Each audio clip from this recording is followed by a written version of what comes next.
je vous propose, mesdames et messieurs, de commencer. De commencer la reprise des conférences grand public de l'Institut Imagine. On a été légèrement infecté et donc ça fait 2 ans qu'on n'a pas rouvert les portes et rouvert les ondes pour des conférences ouvertes au monde. C'est une des missions importantes de l'Institut que de ne pas faire de recherche derrière des murs, mais plutôt derrière des vitres transparentes, presque transparentes, il y a débat, mais en tout cas qui accueillent très volontiers les fondateurs de l'Institut, c'est-à-dire la ville de Paris, mais aussi toute personne qui serait intéressée pour savoir ce qui se fait en génétique dans un institut qui essaie de le dire ce qui se fait et aussi de faire ce qu'il dit. Alors pour faire ce qu'il dit aujourd'hui, le choix a été porté sur les thérapies géniques et le sujet attire puisqu'il y a déjà 140 ou 150 personnes qui sont en ligne. Comme on dit, il y a à la fois du visio puis du Facebook Live. Et puis vous voyez à peu près une 50aine dans la salle. Donc ça veut dire qu'on n'est pas loin de 200 à attendre les orateurs, ce qui est important. Le sujet a été choisi aussi pour une journée particulière qui est le 28 février. C'est pas le 29 qui est la journée la plus rare des rares, donc c'est le 28, mais c'est la journée des maladies rares. Et beaucoup de personnes dans ce domaine attendent des innovations, des pistes, des résultats sur les thérapies géniques. Et ce qu'on a pu voir, plusieurs d'entre nous y étaient ce matin, à la journée organisée par le ministère de la Santé sur les thérapies innovantes dans les maladies rares, c'est que ce n'est pas tout à fait après-demain. Ce n'est pas tout à fait impossible. La science est là, la médecine est là, prête à le faire, les approbations réglementaires sont là, et certains de ces médicaments sont devenus vraiment des médicaments puisqu'ils sont sur le marché et qu'on peut les prescrire. La question du prix n'est pas anodine, je pense qu'Alain et mes collègues en parleront. Donc ça veut dire que c'est pas après-demain, c'est pas demain, c'est aujourd'hui. Et comme vous le savez, c'est un engagement fort de l'Institut Imagine derrière les pionniers que représentent Alain Fischer, ses collègues et maintenant Marina Cavazzana, notamment sur l'hémoglobine, sur les maladies de la globine, que l'Institut s'engage fortement dans ce champ avec l'ensemble de ses composantes, chercheurs, scientifiques, de ses centres de référence et réseaux de maladies rares qui sont affiliés à l'Institut et qui apportent la qualité de l'expertise clinique et des données aussi, c'est important, ce n'est pas n'importe quelle donnée, c'est des données d'excellence sur ces patients, apportent tous les ingrédients de l'accélération dans ce domaine, y compris les ingrédients industriels, y compris quelques startups qui ont pu naître avec, à côté ou d'Imagine et qui sont consacrés à cette dynamique. Donc c'est vraiment un grand plaisir de rouvrir ce cycle de conférences et encore plus grand plaisir de l'ouvrir avec Alain, qui était le directeur d'Imagine au moment où ça marchait, c'est-à-dire avant moi, et qui est aujourd'hui, vous le savez aussi, vice-président de l'Académie des sciences, c'est-à-dire qu'il va être président de l'Académie des sciences dans quelques mois, et qui, très accessoirement, est le monsieur vaccin de l'exécutif français depuis le 3 décembre 2020, je crois, à peu près. Et donc, c'est grâce à qui nous avons résisté. Alain, tu as la parole, et ce sera suivi d'une table ronde.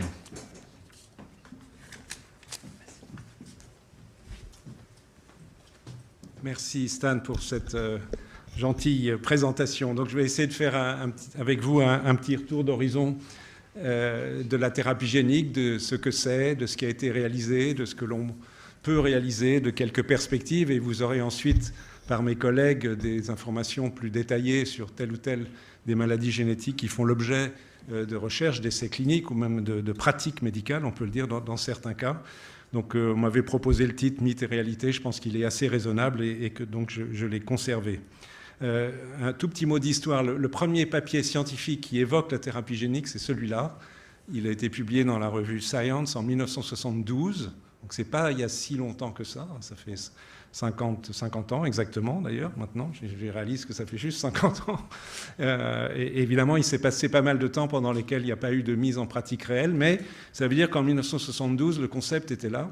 C'est-à-dire le concept d'utiliser du matériel génétique, de l'ADN, ou de l'ARN éventuellement d'ailleurs, pour l'introduire dans des cellules pour corriger une maladie génétique. À l'époque, les premiers chercheurs là, américains, Ted Friedman et Richard Roblin, ils pensaient à des maladies qui en fait n'étaient pas tout à fait les bonnes cibles, je ne vais pas insister, mais l'idée était là, simplement il manquait les outils. Et il a fallu ensuite du temps, une bonne trentaine d'années, avant que les premiers outils se développent et que les premiers résultats cliniques arrivent. Et donc on a certains aboutissements. Qu'est-ce qu'on fait et qu'est-ce qu'on peut faire avec la thérapie génique? On fait essentiellement ce qui est écrit sur la première ligne aujourd'hui, c'est-à-dire on ajoute au matériel génétique d'une cellule, 2 cellules au pluriel évidemment, on ne cherche pas à traiter qu'une seule cellule, en fait la copie d'un gène normal correspondant au gène qui est muté dans telle ou telle maladie génétique. C'est l'essentiel de la pratique de la thérapie génique à ce jour, mais il y a des variations, si je puis dire, technologiques qui permettent par exemple de modifier l'expression d'un gène muté, enlever une petite partie, enfin éviter qu'une partie qui est mutée ne s'exprime, et on a quand même une protéine qui n'est pas parfaitement parfaite, mais qui peut être d'intérêt thérapeutique. C'est par exemple une stratégie qui est testée actuellement pour la myopathie de Duchenne. On peut envisager, là on est un peu plus dans le futur, j'en dirai un mot à la fin, de réparer des mutations, carrément aller enlever la zone modifiée anormale et la remplacer par une zone normale. Et on peut aussi, ce qui a déjà été fait, pas dans le domaine des maladies génétiques, mais du traitement des cancers, construire un gène synthétique, donc qui n'existe pas dans la nature, en prenant des petits morceaux de gènes connus pour induire une expression d'une protéine qui a un intérêt. Et c'est ce qui se fait avec ce qu'on appelle les CAR T-cells pour traiter certains cancers.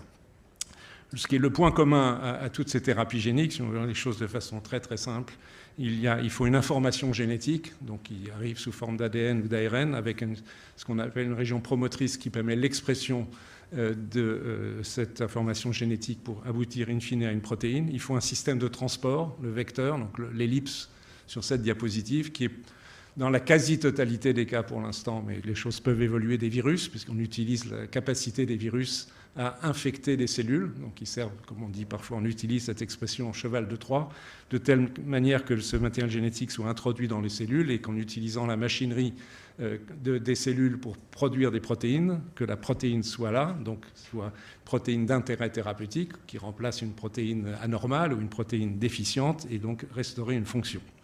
Donc c'est ça le principe essentiel de la thérapie génique. Comment faire de façon schématique? Il y a 2 façons de procéder pour l'instant. Il y a dans les thérapies géniques in vivo, c'est-à-dire que le matériel génétique va être injecté au patient. Vous en entendrez des exemples tout à l'heure. Ça peut être par voie intraveineuse, ça peut être dans l'œil pour traiter des maladies génétiques de l'œil, ça peut être dans le cerveau ou éventuellement dans d'autres tissus. On utilise un certain type de virus qu'on appelle les AAV, Adeno-Associated Virus, qui sont des virus assez intéressants parce qu'ils peuvent affecter à peu près toutes les cellules. Et on peut donc modifier leur génome. Je n'entre pas dans les détails, mais vous voyez le petit trait, il apparaît en rouge ou en marron, je ne sais pas trop, à l'intérieur de l'hexagone qui représente le virus.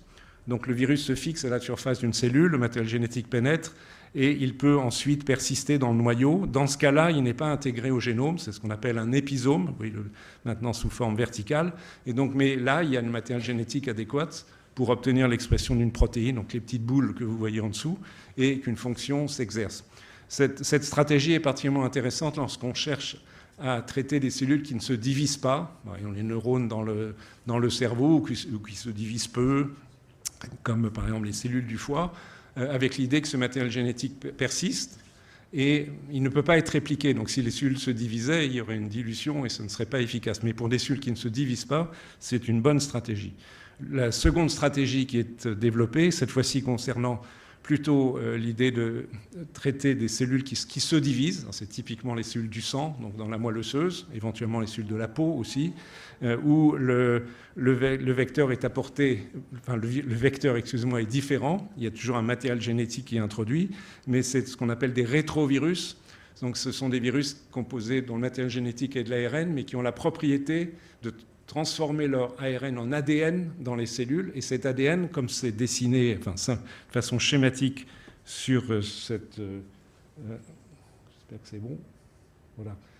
Vous voyez, il peut s'intégrer, l'hélice bleue est censée représenter l'ADN de la cellule, il peut s'intégrer quelque part dans le génome. Alors ça, c'est une propriété intéressante parce que ça veut dire que ce matériel génétique, à chaque fois que les cellules se divisent, pourra être répliqué et donc beaucoup de cellules potentiellement exprimeront ce gène thérapeutique.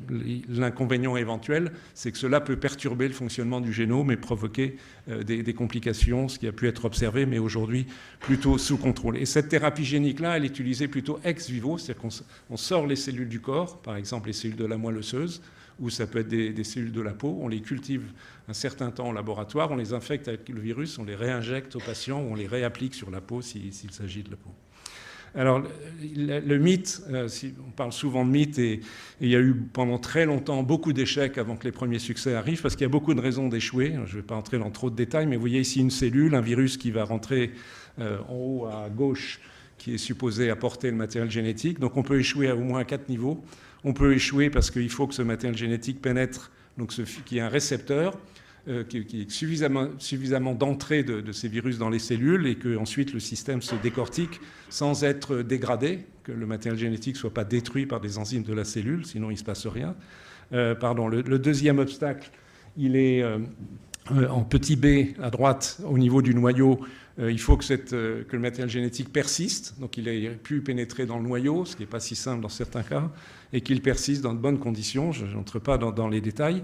Troisième difficulté en bas à droite, c'est ce qu'on appelle l'activité transcriptionnelle. Ça veut dire que l'ADN du gène de la thérapie génique soit transcrit, soit copié en ARN qui va permettre la fabrication de la protéine. Donc il en faut ni trop, ni trop peu, juste ce qu'il faut. Ce n'est pas si simple. Et quatrième problème qui n'est pas des moindres pour certaines maladies, en bas à gauche, c'est que le système immunitaire du patient peut reconnaître le virus ou bien la protéine thérapeutique comme étrangère et exercer une réponse immunitaire qui va tout détruire. Donc il faut franchir tous ces obstacles. Ce n'est pas ou, c'est et. Et en plus, il faut bien cibler les cellules que l'on cherche à viser. C'est parfois facile, mais par exemple, si vous pensez à certaines régions du cerveau, c'est plus compliqué. Donc voilà. Alors dans ce contexte, aujourd'hui, on peut quand même indiquer que depuis maintenant 22 ans, pour une série de maladies qui sont listées ici, des résultats probants ont été obtenus, des résultats confirmés, publiés, et qui ne sont pas forcément des guérisons, mais en tous les cas des thérapies géniques qui ont été vraiment des thérapeutiques, qui ont apporté un bénéfice aux malades. Ça concerne des déficits immunitaires, dont je vais vous dire un mot, mais aussi d'autres maladies. Alors j'ai mis en noir les maladies qui sont traitées par thérapie génique ex vivo, dont je viens de vous parler, avec des rétrovirus. Bon, là-dedans, il y a des maladies du système immunitaire, d'autres maladies du sang dont vous allez entendre parler, j'en dirai un mot très très bref, des maladies métaboliques ou de surcharge. Et puis, il y a donc les maladies qui sont traitées par in vivo, ce sont en bleu. Amoro, c'est une forme de cécité, donc on cherche à corriger l'anomalie génétique derrière la rétine qui est responsable de la cécité. Les hémophilies, donc c'est une maladie de la coagulation, l'amyotrophie spinale, que vous allez entendre parler, qui est une maladie neuromusculaire terrible. Et donc voilà la liste des maladies où vraiment aujourd'hui on peut dire que des résultats ont été acquis par tel ou tel type d'équipe. Plus, à droite, je n'en parlerai pas plus, les traitements de certains cancers par les CAR T-cells. Et je voudrais faire remarquer que cet institut ici a contribué de façon assez significative à ces travaux pour le déficit immunitaire lié à l'X, pour l'adrénoleucodystrophie en collaboration avec l'équipe de Patrick Aubourg et Nathalie Cartier à l'époque, la bêta-thalassémie, qui est le travail de Marina Cavazzana, le syndrome de Wiskott-Ulrich et encore la drépanocytose Marina Cavazzana. Comme pour 5 maladies de cette liste, l'Institut Imagine a joué un rôle soit de premier plan, soit de collaboration significative dans le développement de ces thérapies géniques. Je pense que ça mérite d'être souligné. Un tout petit mot, sans être trop long, des anomalies du système immunitaire pour lesquelles les premières thérapies géniques ont été mises en place.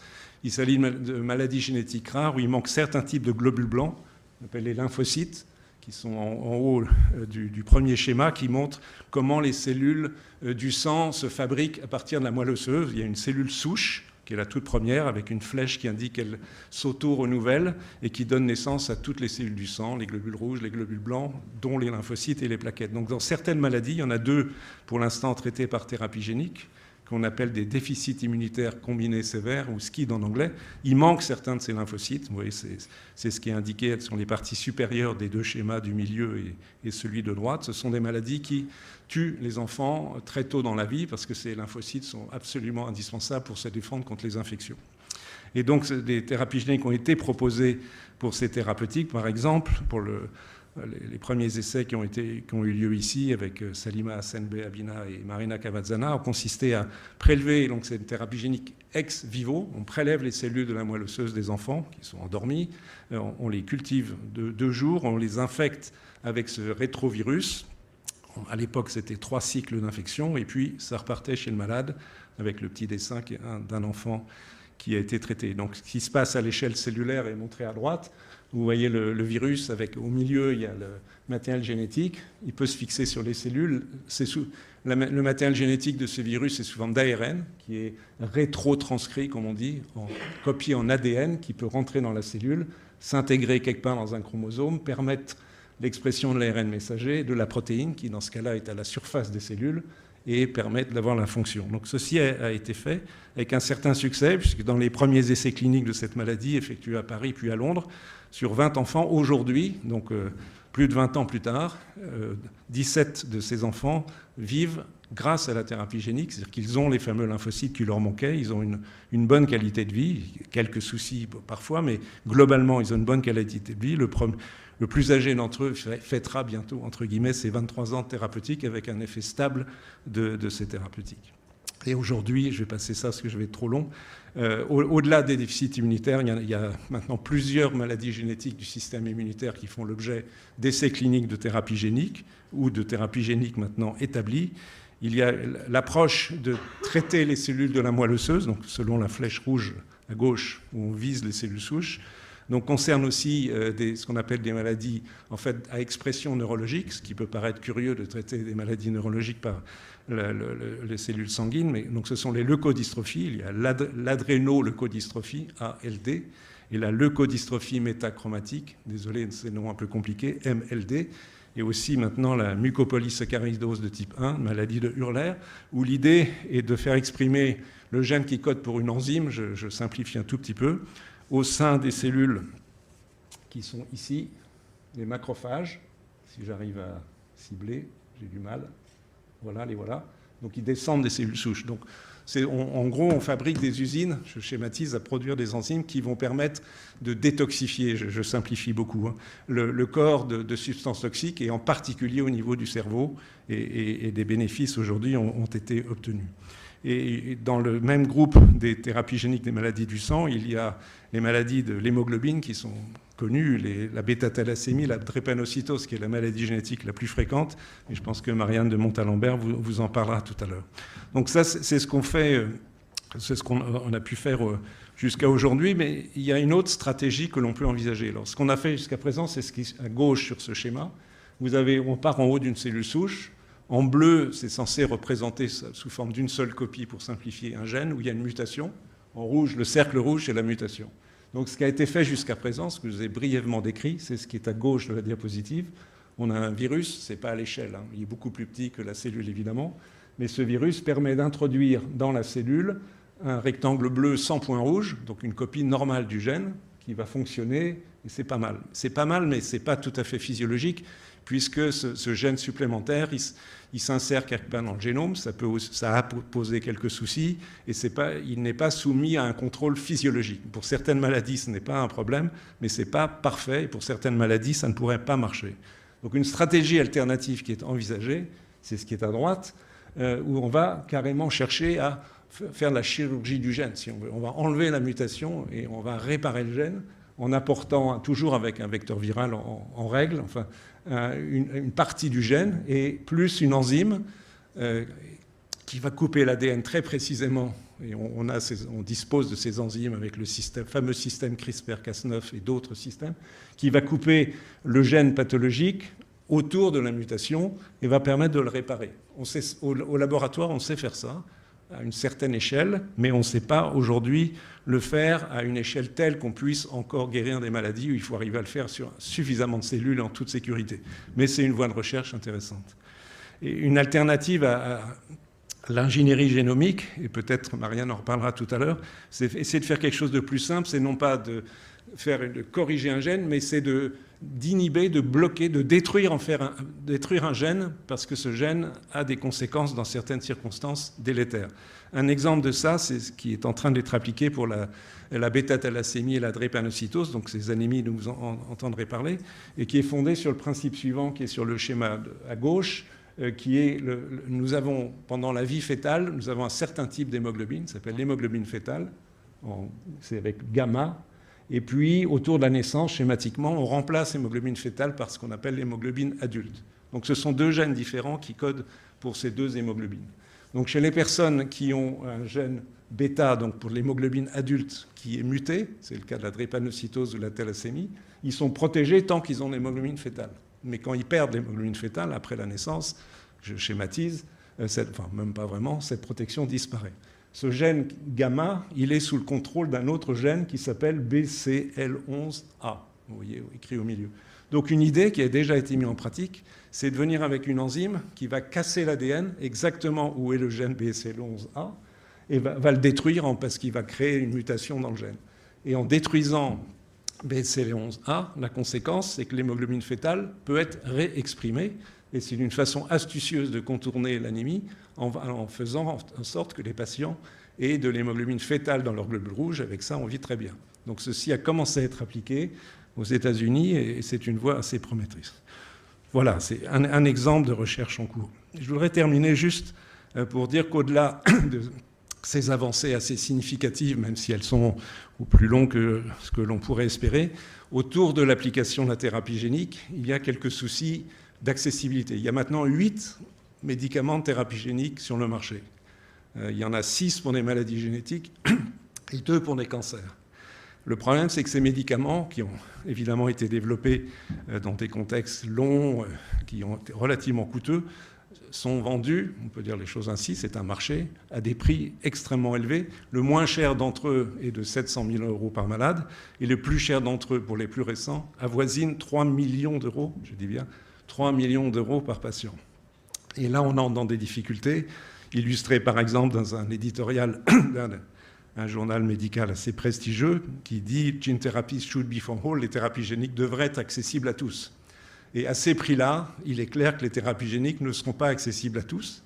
Et les négociations entre les industriels, les autorités réglementaires et les payeurs, la sécurité sociale en France par exemple, sont délicates pour, par exemple, un des industriels impliqués dans les thérapies géniques, qui a 2 produits, un pour la bêta-thalassémie, l'autre pour l'adrénoleucodystrophie, c'est Bluebird Bio, eh bien, a décidé de se retirer du marché européen parce qu'il considère que l'Europe ne paye pas assez bien ces médicaments. Donc on est là, c'est-à-dire que les patients n'ont pas accès en Europe à ces médicaments parce que les industriels estiment qu'ils ne sont pas vendus assez cher et que les autorités réglementaires et les payeurs estiment qu'ils sont trop chers. Et il y a là un débat qui pose un sérieux souci pour l'avenir de la thérapie génique. Donc en conclusion, je voudrais dire, 1, à l'évidence, c'est une médecine innovante, difficile, mais prometteuse, avec des résultats tangibles, des médicaments qui sont présents, et il y a pas mal de promesses pour un certain nombre de maladies génétiques, aussi de cancers, mais son développement, si on veut qu'il bénéficie à un maximum de patients, nécessite de rétablir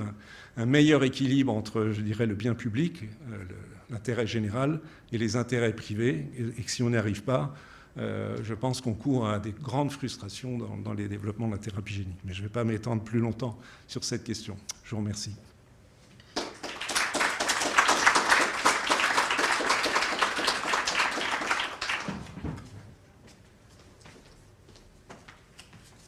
Merci infiniment, Alain. La proposition était qu'on garde les questions de la salle et des personnes qui assistent à distance pour la fin, ce qui va permettre de passer à la session suivante en appelant à parler et à échanger sur cette scène. 3 collègues qui ont des choses en commun sont 3 professeurs de notre université, on ne sait plus comment dire, Paris-Cité ou Université de Paris. Toutes les 3 dirigent un centre de référence maladies rares et toutes les 3 sont engagées dans des soins, des prescriptions, des recherches cliniques utilisant ou mettant en service la thérapie génique en action. On ne peut pas dire de manière quotidienne, de manière réelle. et toutes les 3 affiliées à Imagine. Donc ça veut dire que ce sont des prescriptions qui se font à l'Institut aussi, dans son rez-de-chaussée, dont vous savez qu'il est consacré à l'accueil des patients atteints de maladies génétiques, plus de 32 000 par an. Alors c'est Marianne de Montalembert qui dirige le centre de référence sur les syndromes drépanocytaires majeurs et d'autres maladies du globule rouge. C'est Isabelle Deguerre, dont le centre de référence et le service est consacré aux maladies neuromusculaires et en particulier aux amyotrophies spinales que Alain évoquait tout à l'heure. Et c'est Christine Bonnemer, dont le service et le centre de référence sont consacrés aux maladies de la peau et aux génodermatoses pour parler d'épidermolyse bulleuse. Vous avez donc, je pense, chacune entre 5 et 6 minutes pour commencer dans l'ordre que vous voulez. Marianne. Je crois que les diapos sont pas serrés, Alors, je co-dirige avec Slimane Alali le centre de référence maladies rares drépanocytose. Merci beaucoup de me donner ce temps de parole pour parler de la place de la thérapie génique dans le traitement des enfants drépanocytaires, le point en 2022. Donc la drépanocytose est une maladie autosomique récessive particulièrement fréquente. Effectivement, Alain a dit que c'était une maladie génétique les plus fréquentes au monde avec la thalassémie en Afrique subsaharienne, dans les Caraïbes, en Afrique du Nord. Des personnes ne se sachant pas porteuses du trait peuvent avoir un enfant drépanocytaire homozygote. Et la conséquence est l'apparition donc d'une hémoglobine différente qui s'appelle l'hémoglobine S et qui, quand elle est en double copie, va pouvoir, en manque d'oxygène, on appelle ça polymériser, c'est-à-dire en fait s'entasser et entraîner cette déformation que vous voyez en bas à gauche et qui est le processus de falciformation. Alors on explique aux parents que quand les globules rouges sont falciformés, il va y avoir la possibilité de créer des sortes de, on leur dit des bouchons sur une autoroute, ce qu'ils comprennent bien comme explication. En fait, c'est un tout petit peu plus compliqué parce qu'il y a aussi le rôle des globules blancs et d'une inflammation chronique, mais au total, l'oxygène est moins bien distribué au tissu. Chez les enfants, c'est la partie gauche que vous voyez, la main gonflée, c'est un syndrome pied-main. Ce sont donc des complications douloureuses, mais toutes ces complications surviennent avec une fréquence et une sévérité très variable d'un patient à un autre. Il n'y a pas vraiment 2 enfants qui se ressemblent. Chaque enfant est un cas particulier. Ils peuvent aussi avoir des infections. C'est encore en 2022 la cause de décès la plus fréquente au monde, les infections à pneumocoque. Ils peuvent faire des anémies ou la complication que connaît bien Isabelle, qui est un véritable désastre et qui est des accidents vasculaires cérébraux volontiers à répétition. Et puis, ces enfants vont grandir, ils vont malheureusement continuer à avoir des crises douloureuses, mais il va y avoir l'acquisition d'une maladie du vaisseau, de la paroi du vaisseau, qui est irréversible et qui va les conduire à présenter une insuffisance rénale, une insuffisance respiratoire ou hépatique. En 2022, on a recensé en France 30 000 patients drépanocytaires. On n'est plus vraiment dans les maladies rares. Et il y a 2 ans, 600 enfants drépanocytaires qui sont nés en France. 98% des enfants atteignent l'âge adulte dans les pays à haut niveau de revenus, mais leur espérance de vie reste très inférieure à celle des patients non drépanocytaires et leur qualité de vie est extrêmement altérée par toutes ces complications. Donc je ne vais pas détailler, il y a énormément de nouveaux traitements. Mais le traitement qui à l'heure actuelle est la référence, j'ai été très aidée par Alain Fischer quand il a parlé de l'hémoglobine fœtale, parce qu'effectivement, ce traitement, c'est l'hydroxyurée cyclose ou hydréa, qui va favoriser la production d'hémoglobine fœtale.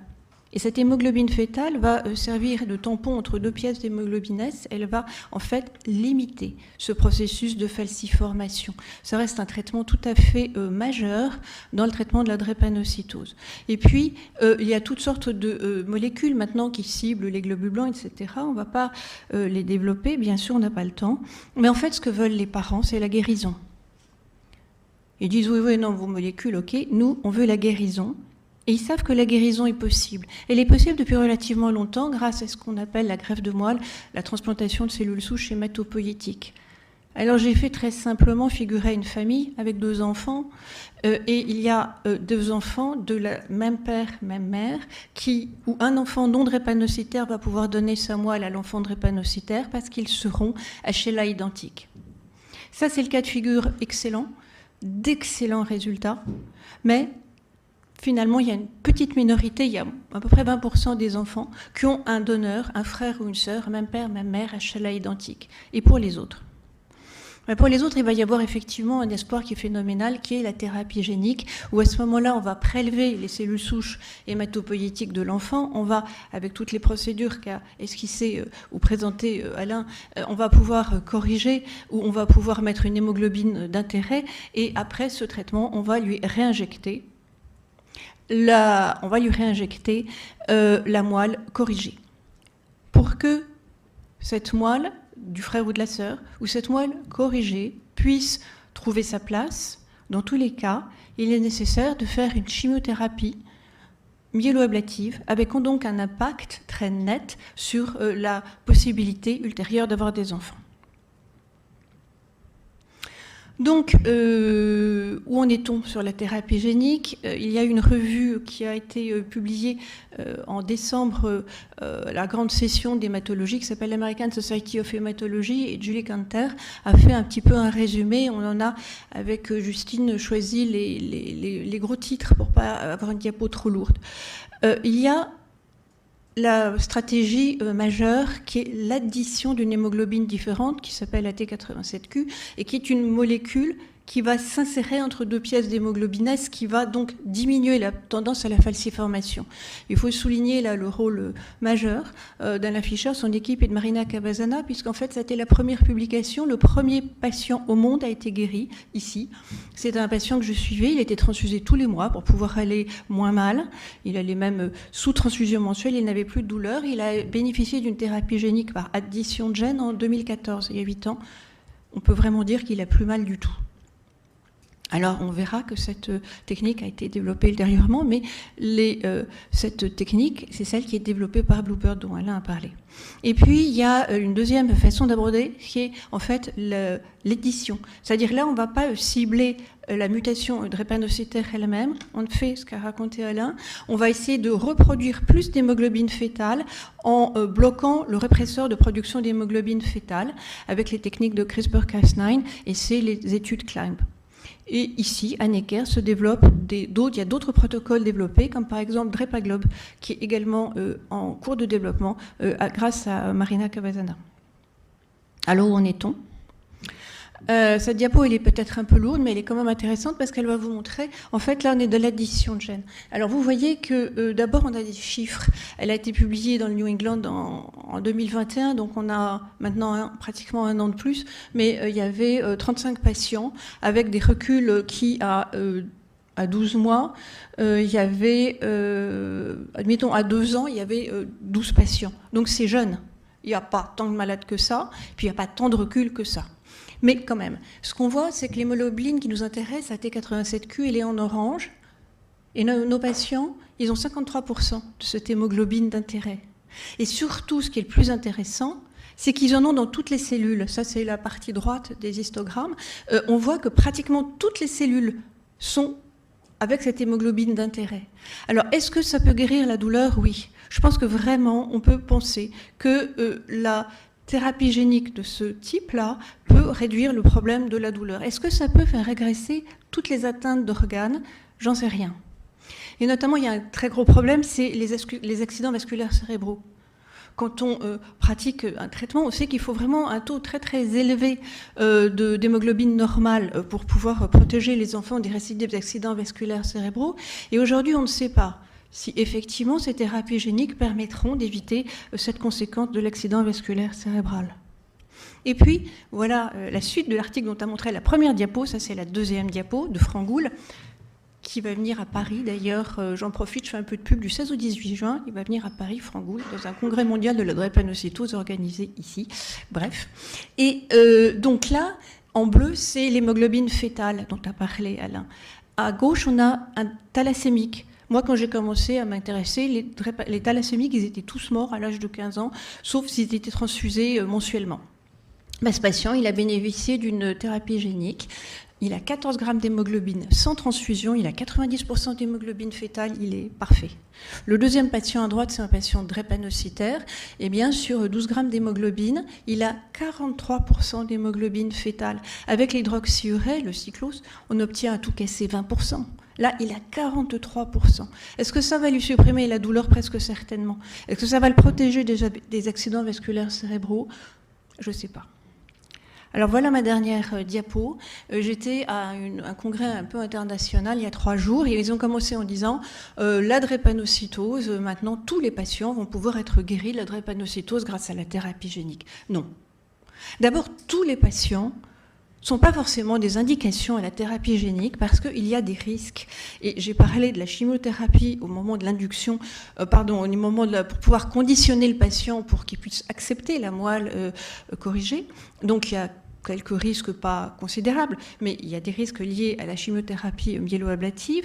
Et puis la fameuse firme Bluebird Bio a, dans sa version initiale, rapporté 2 cas de leucémie, dont l'une a provoqué le décès du patient. Alors, après, ils ont amélioré la procédure. Et je pense que on peut espérer que ce risque est mieux contrôlé, mais il n'est pas nul. Les bénéfices, quand on pense au patient qui a été guéri par Marina Cavazana, il n'y a pas photo. C'est sûr qu'il y a des bénéfices. Il y a des bénéfices, mais est-ce que ça va jouer sur les atteintes chroniques d'organes et est-ce que ça va jouer sur la vasculopathie cérébrale? Je ne sais pas.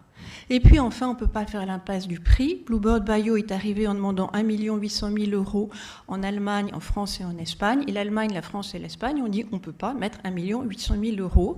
Alors quand je dis ça devant des parents, ils sont pétrifiés parce que leur enfant, c'est leur enfant. Il est malade et ils ne voient pas pourquoi on ne leur donnerait pas un médicament qui existe s'il est accessible, s'il est possible. Mais il y a 30 000 patients drépanocytaires en France. Et 30 000 fois 1 800 000 €, c'est la quadrature du cercle. Et donc, il va vraiment falloir avoir une réflexion éthique qui va peut-être être développée dans le courant de la conversation. Merci.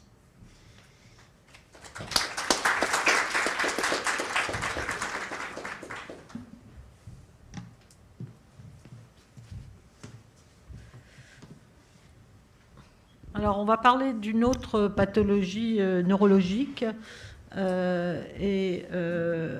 On va parler de bébés. Alors, la myotrophie spinale, c'est une maladie qui est fréquente, moins fréquente que la drépanocytose dont on vient de parler, mais c'est une naissance sur 6 000 enfants. Et c'est une maladie terrible, comme l'a dit Alain Fischer, qui va conduire à la mort des motoneurones et donc provoquer une paralysie chez ces enfants. Alors, il existe 3 types et la classification elle est importante pour vous expliquer après le principe du traitement. Il va y avoir une forme de cette maladie qui est très précoce, qui va toucher les bébés dès les premiers mois de vie et qui va amener une paralysie avec une paralysie des muscles respiratoires et de la déglutition et qui va conduire au décès de ces enfants avant l'âge de 18 mois. Il y a une forme de cette maladie qui est dite moins grave, où les enfants ne vont pas pouvoir marcher, ils tiennent assis. Ils ont des complications orthopédiques, respiratoires, et si on ne s'en occupe pas correctement, ils décèdent là aussi avant l'âge de 15 ans. Et il y a une forme de la maladie plus tardive, qui est type 3, qui sont des enfants qui vont marcher, mais qui vont avoir des difficultés à la marche et parfois perdre cette marche.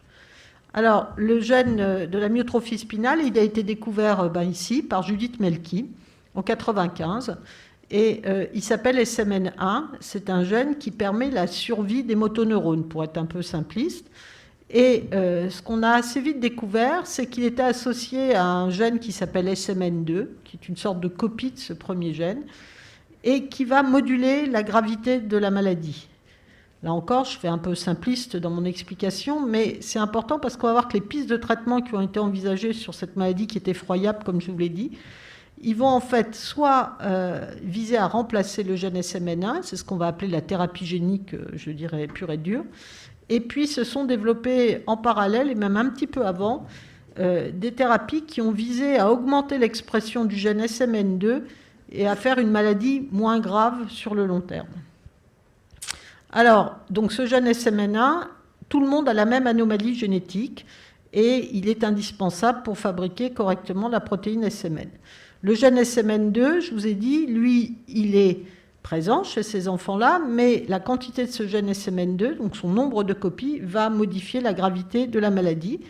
Et donc, assez vite, la première chose qui a été envisagée, et c'est les 2 premiers médicaments qui ont été proposés, sont des médicaments qui ne sont pas de la vraie thérapie génique, mais les gens confondent souvent le concept, c'est pour ça que je me suis permis de mettre une diapo dessus, sont des médicaments qui vont augmenter l'expression de SMN2, c'est-à-dire l'expression des transcrits de SMN2, et qui vont donc permettre de fabriquer une protéine SMN en quantité un petit peu plus élevée, qui n'est pas totalement stable, mais qui peut amener une certaine amélioration. Donc le premier traitement, c'est le nusinersen, c'est un médicament qui se fait par injection au niveau du liquide céphalorachidien, ce qu'on appelle une injection intratécale. C'est des injections qui ont lieu tous les 4 mois et qui, je dirais, sont répétitives et ne peuvent pas s'arrêter si on veut garder un petit bénéfice. Vous voyez que ce médicament, il a été approuvé par la FDA en 2016, par l'Agence du médicament européen en 2017, et qu'à l'heure actuelle, il est prescrit, pas de façon routinière, mais dans tous les centres de référence pour certains patients à myotrophie spinale. Le deuxième médicament, c'est le risdiplam. Là encore, c'est le même principe, on va agir sur SMN2. La différence, c'est que ce médicament, il se donne par la bouche. Il se donne tous les jours, on va se dire, c'est d'autant plus pratique. Vous voyez qu'à l'heure actuelle, il y a 120 enfants en France qui ont ce traitement par la bouche. Là encore, on va augmenter un peu l'expression de SMN2, mais dans ces 2 cas-là, on ne va pas parler de guérison, on va parler d'un traitement qui améliore le pronostic, mais qui ne guérit pas. Le troisième, c'est la thérapie génique plus classique. Le médicament s'appelle le Zolgensma. Il a fait les choux gras d'un certain nombre de publications, pas obligatoirement pour l'effet miracle qu'il avait, mais pour le prix qu'il coûtait. C'est un traitement qui a évidemment suscité énormément d'espoir, qui a amené à beaucoup de communication sur le sujet, qui est à l'heure actuelle utilisé. Je vais vous montrer un peu comment on l'utilise en France et à Necker. Ce qu'on peut savoir sur les premières données, c'est que sur les 10 premiers patients SMA1, donc les amyotrophies spinales de type 1, donc la forme la plus grave, celle du nourrisson, et il faut savoir que tous les premiers essais ont été faits sur les formes les plus graves, parce que l'objectif, c'était de voir si on avait une efficacité rapidement, simplement sur la survie de ces enfants. Donc c'était très facile de s'apercevoir si on améliorait ou pas les choses. Il suffisait de voir s'ils restaient vivants, en fait. Et donc on voit qu'à 5 ans, ces enfants qui ont tous été traités sont tous vivants. Et il y en a 4 sur 10 qui sont vivants, mais ont quand même besoin d'une aide ventilatoire. C'est-à-dire qu'ils n'arrivent pas à respirer tout seuls toute la journée. Et ça veut dire que les 6 autres vivent sans assistance ventilatoire, ce qui est tout à fait impossible quand vous avez une amyotrophie spinale de type 1 normalement. La deuxième chose, c'est pour ça que je vous ai mis le petit schéma, vous voyez des enfants qui sont debout et des enfants qui sont assis. Normalement, dans la forme de type 1, on ne tient pas sa tête, on ne tient pas assis et on ne risque pas de marcher puisqu'on est totalement paralysé.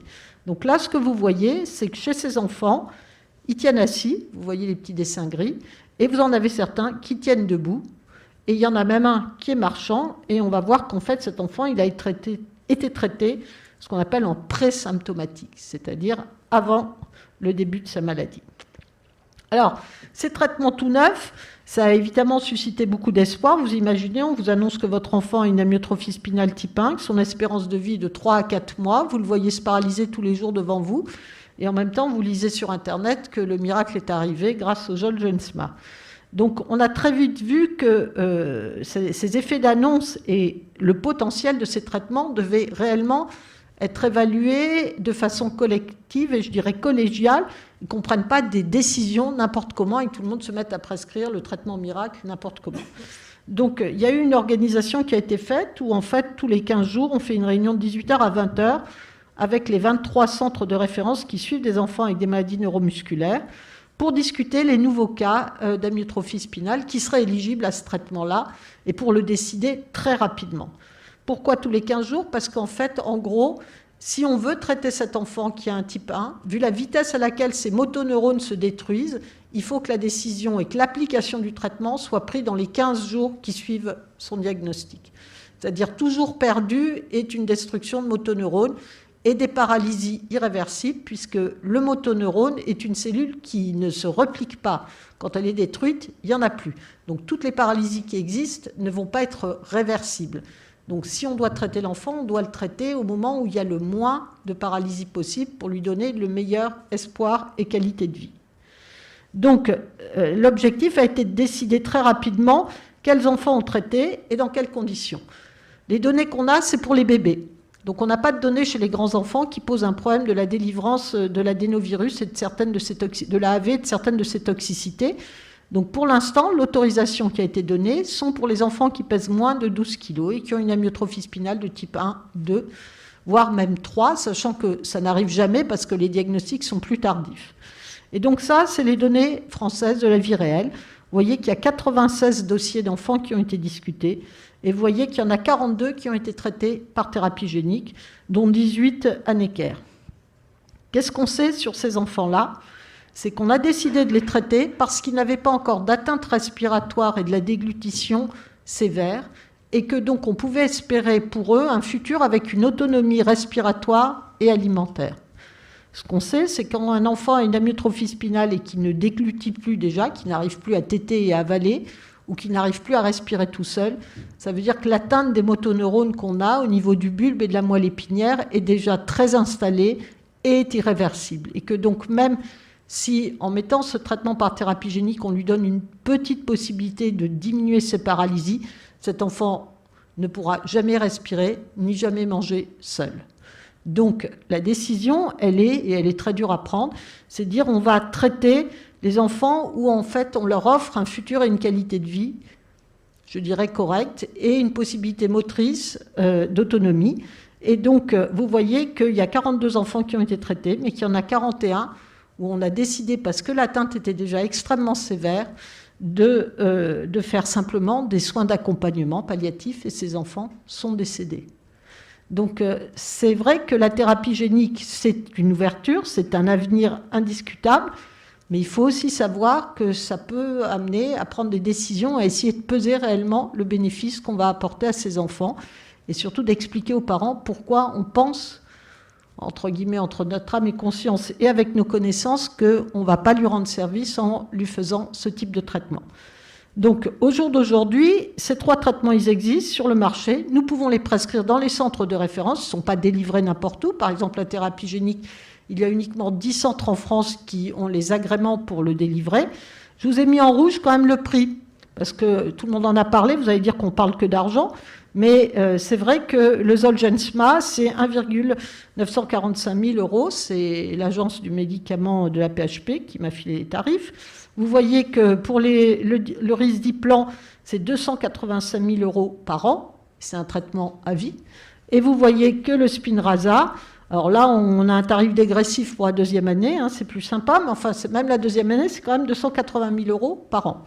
Donc on est dans des sommes absolument astronomiques avec des enfants qui justifient de ce traitement, puisqu'en effet, quand ils n'ont pas une atteinte respiratoire et de déglutition sévère, en faisant cette thérapie génique, ces enfants vont tenir assis, vont tenir leur tête, vont se déplacer.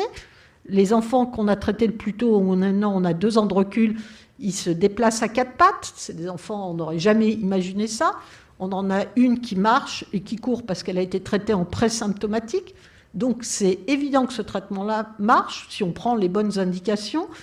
Et en même temps, il pose des enjeux éthiques d'accès à ces traitements, de leur coût, de l'intérêt de l'enfant, c'est-à-dire est-ce qu'on doit traiter tous les enfants, même quand ils sont déjà extrêmement malades, ou est-ce que c'est déraisonnable? Et on a fait un choix en France qui n'est pas obligatoirement le choix d'autres pays où la thérapie génique existe. Et puis très vite, c'est approcher le problème du screening néonatal, parce que cette maladie, comme je vous ai dit, tous les jours, il y a un motoneurone qui disparaît, ou même des dizaines de motoneurones. Et donc, la logique, vu qu'on connaît le gène, qu'il peut être screené, ce serait de faire un screening néonatal pour traiter ces enfants avant qu'ils aient détruit tous leurs motoneurones. Et clairement, c'est le cas du seul enfant qu'on a traité en présymptomatique, où elle a marché à 12 mois. Et moi, je l'ai revue à 24 mois, elle court comme un enfant de 24 mois. Donc ça pose réellement le problème du screening néonatal. Merci.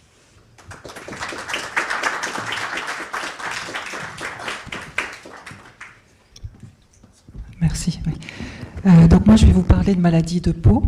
Et vous allez voir qu'on est peut-être moins avancé que les exemples précédents, mais avec un travail malgré tout extrêmement prometteur, même si la thérapie génique dans ces maladies-là, telles que je vais vous présenter les premiers résultats qu'il y a, seront peut-être des techniques qu'il faudra combiner avec d'autres approches. Donc qu'est-ce que c'est que les épidermolyses bulleuses héréditaires? Ce sont des maladies de la peau pour lesquelles il existe une absence d'une protéine dans la peau qui va permettre d'assurer une bonne cohésion des différentes couches de la peau, de l'épiderme jusqu'au derme. Donc la présentation à la naissance, ce sont des maladies qui, dans la très grande majorité des cas, sont visibles dès la naissance, avec des nouveau-nés qui vont avoir des décollements de peau, des bulles, qui peuvent être plus ou moins étendues. Et quand je dis de peau, c'est généralement cutané et muqueux. Cette espèce de grand brûlé, en fait, chronique, pour les formes les plus sévères, avec une atteinte diffuse du tégument et également de la muqueuse. Donc on imagine assez facilement les complications que ça entraîne, ne serait-ce qu'en douleur cutanée au moment des soins, en possibilité de surinfection, de dénutrition, d'anémie et de difficultés de croissance dans les premières semaines de mois de vie. Et ultérieurement, pour les formes sévères, il peut y avoir du fait de plaies chroniques, une cancérisation de ces lésions qui peut, dans certaines formes, entraîner le décès de ces patients, jeunes adultes, pour des cancers de la peau. Donc si on reprend un schéma de la peau, vous avez sur cette diapositive représenté les différentes couches de la peau. Vous voyez bien, c'est appuyé en dessous. Ah, c'est le truc au milieu, pardon. Vous avez là une coupe de peau, là vous avez l'épiderme, le derme. Sur un schéma, vous voyez cet épiderme qui est la couche superficielle de la peau qui est formée de cellules qu'on forme des kératinocytes. Une zone qui est la jonction, que vous voyez là. Et la jonction, il faut concevoir un petit peu comme des petits bitoniaux, en fait, d'un bouton pression, des petits bitoniaux, on appelle ça des hémidesmosomes. Et en dessous, vous avez le derme, où vous avez d'autres cellules que les kératinocytes, des fibroblastes par exemple, et puis les vaisseaux, les terminaisons nerveuses. Et si vous avez quelque chose de plus figuré, avec ce schéma-là, là vous êtes toujours au niveau de l'épiderme, et vous voyez qu'au sein de votre kératinocyte, vous avez ce qu'on appelle des filaments d'ancrage. On arrive en dessous à la jonction, vous voyez la complexité de cette zone, de ce petit bouton pression, de ce bitonio du bouton pression, et au niveau du derme, vous avez ces fibres d'ancrage, c'est appelé comme ça, et il faut imaginer en fait ces fibres d'ancrage comme finalement la chaîne de l'ancre d'un bateau qui va tenir le bateau ancré dans la partie superficielle du derme. Et toute cette zone de l'épiderme, en fait, tous ces filaments d'ancrage sont formés de nombreuses protéines, de très nombreuses protéines aussi au niveau de la jonction, et une essentielle au niveau du derme, qui est le collagène 7. Alors, qu'est-ce qui se passe dans ces maladies? Il se passe qu'il y a une mutation dans un des gènes qui va coder, c'est-à-dire conduire à la formation d'une de ces protéines au niveau de l'épiderme, de la jonction ou du collagène 7. Et vous voyez qu'on a beaucoup de gènes qui sont connus actuellement, et la liste n'est pas exhaustive, qui peuvent être impliqués dans ces maladies-là, avec un nombre énorme aussi de mutations différentes qui expliquent déjà toute la complexité de ce groupe de maladies qu'on appelle les épidermolyses bulleuses héréditaires. Et puis, il y a des formes qui sont particulièrement sévères, et c'est sur ces formes, en fait, que les essais de thérapie génique ont commencé, notamment celle qui va impliquer une protéine de la jonction que l'on appelle la laminine 332, qu'on appelle des formes de Ehrlich, et qui sont des formes pour lesquelles il y a un décès du nouveau-né, généralement dans les premiers mois de vie, avant l'âge de 2 ans, parce que ces protéines, en fait, dans la peau, peuvent être aussi exprimées dans un autre organe que l'organe peau.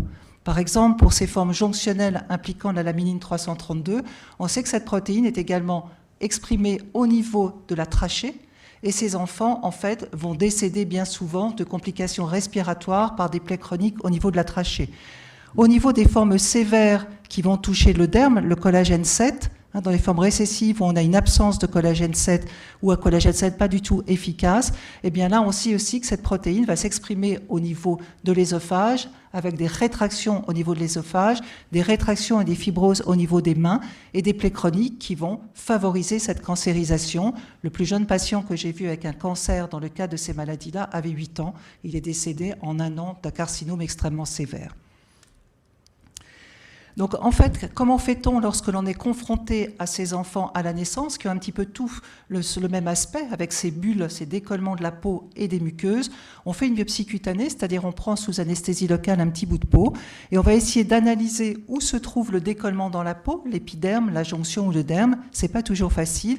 Et on va utiliser des techniques qu'on appelle d'immunohistochimie. On utilise un anticorps qui est fluorescent, et cet anticorps a vocation de se fixer sur son antigène, l'antigène étant la protéine dont on essaie de détecter la présence ou non dans la peau. Et vous avez deux exemples là. Là, ce premier enfant, cet anticorps qui fait partie des premiers anticorps contre la laminine 332, cette protéine essentielle de la jonction, et que vous voyez bien sur cette diapositive, eh bien, vous voyez chez cet enfant, il n'y avait aucune fluorescence après avoir lavé la peau, différentes techniques de lavage de la peau avant de le regarder au microscope, ce qui montrait bien que cet anticorps fluorescent ne reconnaissait pas l'antigène, ne reconnaissait pas la lamine 332, et on sait que c'est cette protéine-là qui était absente. Alors que, bien sûr, lorsqu'on a une mutation dans un gène, ça ne veut pas dire qu'on va en avoir dans toutes les autres gènes qui peuvent entraîner des épidermolyses bulleuses. Par contre, l'anticorps LH72 qui reconnaît le collagène 7 chez ce patient, eh bien, s'exprime tout à fait normalement. Vous voyez cette fluorescence parce que c'est le gène qui code pour la laminine 332 qui est déficient. Un autre exemple qui, cette fois-ci, est un patient pour lequel vous voyez que le marquage avec l'anticorps qui reconnaît la lamine 332 est positif. C'est bien sûr comparé à des peaux témoins techniquées de la même manière dans le même temps, alors que le marquage avec l'anticorps qui reconnaît le collagène 7 est négatif, donc c'est le collagène 7 qui est déficient. Alors bien sûr, maintenant, on a des techniques et on peut rapidement aller au diagnostic moléculaire rapidement grâce à des panels en fait qui vont étudier tous les gènes des épidermolyses bulleuses en même temps. Mais cette technique, je vous la montre parce qu'elle est essentielle, parce que quand on va essayer de corriger après la peau, on refera des biopsies de manière à voir si l'expression en fait de la protéine est bien là, et ce par des techniques d'immunohistochimie qu'on voit là, c'est-à-dire on sera amené à faire plusieurs petites biopsies de peau pour s'assurer de l'efficacité de la technique qu'on a utilisée pour corriger de ce défaut génétique. Donc en fait, il s'agit dans les premiers essais qui ont été faits dans les épidermolyses bulleuses héréditaires, qui sont des essais que l'on dit de phase 1 et 2, c'est-à-dire pas encore utilisables au plus grand nombre.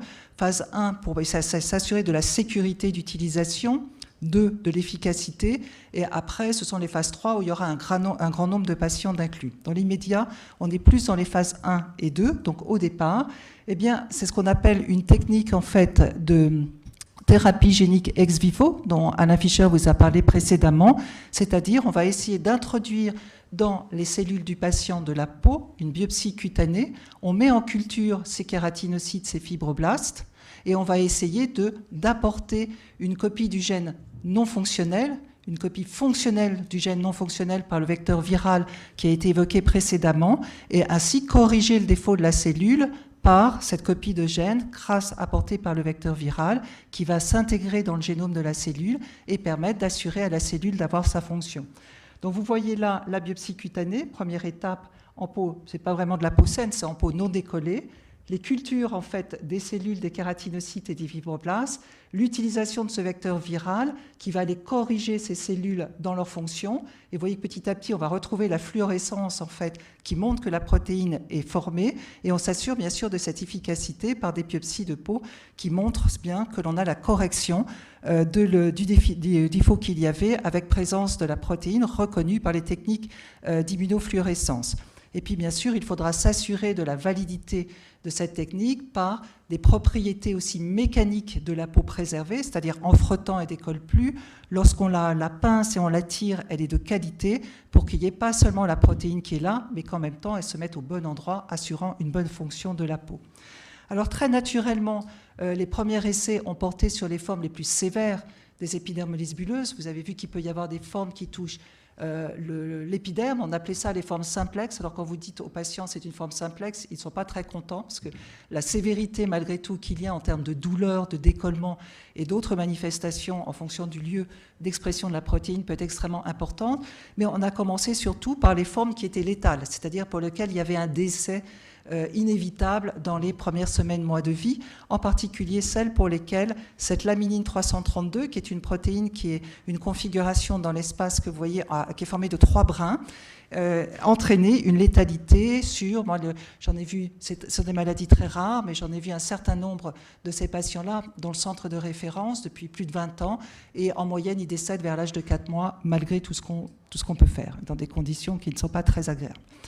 Donc le premier exemple de thérapie génique a été fait dans cette forme particulière d'une protéine de la jonction par une équipe italienne, l'équipe de Michele De Luca, publié par Maviglio de son équipe, et il s'agissait d'un patient adulte qui avait cette forme jonctionnelle impliquant la laminine 332, mais dans une forme non létale. Du fait des mutations, la sévérité du déficit de la protéine n'était pas celle qui sont létales dans les premiers mois de vie.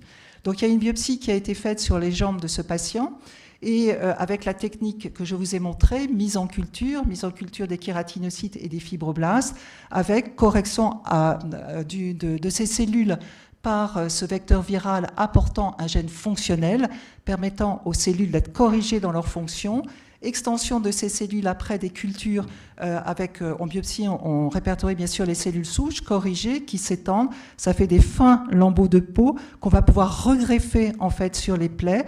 Et donc ça a été essayé sur une zone décollée de ce patient, en sachant qu'avec une biopsie à peu près d'1 centimètre carré, et c'est les brûlés qui nous ont appris ça, on peut recouvrir par culture chez un individu qui a des cellules saines, mais pourquoi pas si on corrige du déficit génétique nos maladies avec épidermolyse bulleuse, on peut recouvrir jusqu'à 1,5 mètre carré de peau, pour dire que ça peut être un recouvrement extrêmement important avec simplement une petite biopsie de peau. Et donc ça a été tout à fait efficace avec la correction de la zone greffée chez ce patient, l'expression normale chez ce patient de cette laminine 332, une peau qui était mécaniquement également normale, qui ne faisait plus de décollement dans la zone greffée. Vous avez vu que c'était en 2006, et la suite en fait des publications concernant en fait ces formes impliquant la laminine 332 ont été publiées en 2015. Pourquoi cette très longue période? Parce qu'entre-temps, il y a eu tout ce dont Alain Fischer a parlé, c'est-à-dire vecteur viral, il faut les sécuriser, c'est pas si simple, et donc il a fallu tout ce temps pour obtenir des vecteurs viraux qui pouvaient être utilisés avec le maximum de sécurité possible dans l'état actuel des connaissances. Et là, une collaboration s'est faite entre l'équipe italienne et nos collègues autrichiens, avec donc des biopsies qui sont faites chez des patients avec ces formes particulières de formes jonctionnelles, envoyées après, qui sont faites en Autriche, où il y a une maison de l'épidermolyse bulleuse, envoyées chez nos collègues italiens, avec ces cultures, cette correction, et en fait ce dont on vient de parler. Et vous voyez ces lambeaux de peau, après, qui sont regreffés sur les plaies des patients pour essayer de corriger les zones où la peau est greffée. Et ça a été tout à fait intéressant et efficace parce que vous avez eu cette publication qui a été largement reprise dans les médias, Le Monde, Le Figaro, etc., dans la grande presse, publiée dans Nature en 2017, où un patient qui était un enfant syrien, réfugié en Allemagne, qui était un enfant de 7 ans, avec une forme jonctionnelle d'épidermolyse bulleuse, impliquant aussi cette protéine de la laminine 332, était dans une situation clinique, peut-être pas les formes les plus sévères, létales dans les premiers mois de vie, mais avec des grands décollements, une dénutrition majeure, une surinfection, pronostic vital mis en jeu à cause des complications. Et à visée compassionnelle, non pas dans le cadre d'un essai thérapeutique sur de nombreux patients avec cette même forme. Dans un essai compassionnel, ce patient a été greffé selon la technique que l'on vient d'évoquer, qui est reprise sur ce schéma, mais qui est exactement ce qu'on vient de dire. Biopsie chez cet enfant, mise en culture, correction avec le vecteur viral, grâce à Michele De Luca, qui s'est déplacé en Allemagne avec ses lambeaux de peau, qui ont été regreffés à cet enfant sur plus d'1 an et demi, en patchwork, progressivement, zone par zone, pour s'assurer de la bonne prise et de l'efficacité. Et au bout de 2 ans, cet enfant a été traité à 80% en fait de la surface du tégument. Donc la technique était identique à celle publiée des années avant, mais elle montre la faisabilité sur une très grande surface de ce patchwork en fait de greffe dans le cadre de ces pathologies-là. 2017, on est donc 5 ans après. L'efficacité est toujours la même et la seule zone, moi je travaille beaucoup avec Michele De Luca, on a revu cet enfant et la seule zone où il décolle encore, c'est la zone qui n'a pas été greffée. Le reste, on conserve ses qualités dans l'immédiat, dans ce délai de temps qui n'est peut-être pas encore suffisant pour voir jusqu'à quand va durer cette greffe avec cette cellule souche, mais en tous les cas, résultat tout à fait prometteur.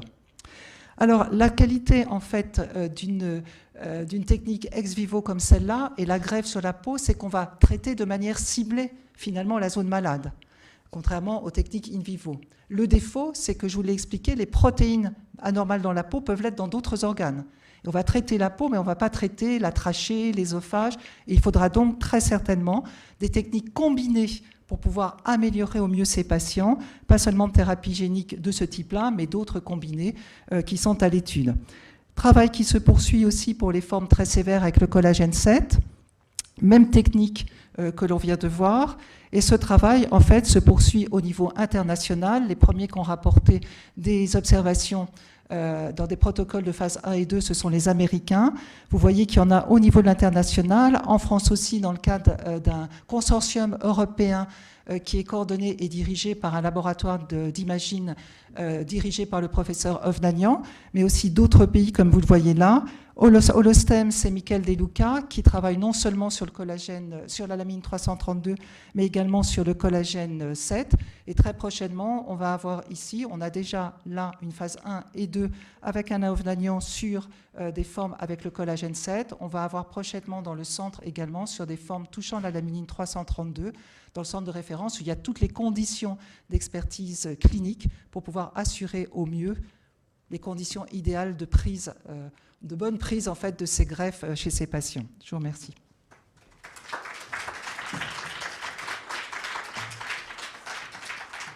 Merci beaucoup, Christine. Un des slogans d'Imagine, c'est la meilleure médecine d'aujourd'hui. Je crois que c'est pas la peine de vous faire un dessin, vous l'avez entendu, vous l'avez vu. La meilleure science d'aujourd'hui pour la meilleure médecine de demain. La médecine de demain, elle était là. Et la science d'aujourd'hui, c'est Agnès Rotig et Mégane Brusson qui vont en parler avec deux sujets. Je crois que c'est Agnès d'abord. C'est Agnès qui va nous parler d'un autre champ très prometteur des thérapies géniques. Je mets ça au pluriel, qui sont les maladies, les erreurs innées du métabolisme et les maladies mitochondriales. Et Mégane nous parlera d'une autre approche qu'Alain a évoquée, qui est le fait de corriger le gène, de faire de l'édition génétique. Et vous avez, comme les oratrices précédentes, 5 minutes. Je pense que je vais me tenir aux 5 minutes. Je n'ai aucune diapo, donc ça ira plus vite. Alors, donc, vous avez vu des très, très beaux exemples de thérapie génique qui est appliquée à l'homme. Ce que je voudrais vous faire comprendre maintenant, c'est qu'avant d'en arriver là, il y a une masse de travail absolument énorme. Et je pense que je suis bien placée pour vous dire à quel point c'est important, parce que je ne suis pas du tout spécialiste de la thérapie génique. On a commencé des projets de thérapie génique il y a quelques années, 2 ans, 3 ans, pas plus dans mon équipe. Et vous allez voir à quel point c'est long et compliqué avant de pouvoir arriver à une thérapie chez l'homme.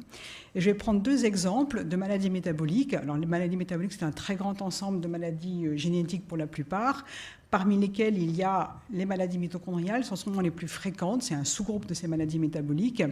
Et je vais me focaliser d'abord sur un exemple de maladie mitochondriale, l'ataxie de Friedreich, et ensuite sur un exemple de maladie métabolique, la leucinose. Ces 2 maladies sont plus ou moins rares. L'ataxie de Friedreich est une naissance sur 30 000 à peu près. On connaît le gène de la maladie depuis très très longtemps, depuis même maintenant 30 ans je pense, et les premiers exemples de thérapie génique sont sortis il y a 3-4 ans, pas plus. Donc on s'y est mis nous aussi dans notre équipe, et pour vous donner une petite idée de ce que ça représente, une fois qu'on a identifié le gène, il faut avoir les outils qu'il faut pour mettre en place une thérapie génique. Les outils, c'est d'abord une souris, un modèle de souris qui mime la maladie, où il y a eu plusieurs qui ont été décrits, ce n'est pas toujours très facile à faire. Et deuxième outil, c'est le vecteur dans lequel on va mettre le gène normal, parce qu'on parle maintenant de remplacement de gènes. Donc il faut des vecteurs, et surtout des vecteurs qui aillent atteindre le tissu, l'organe qui est malade chez les enfants ou chez les adultes. Et il a fallu beaucoup d'améliorations technologiques pour arriver à identifier différents vecteurs que chacun a bidouillé dans son petit coin pour arriver à aller atteindre et apporter le gène normal qui va remplacer le gène muté. Donc on a commencé à faire ça.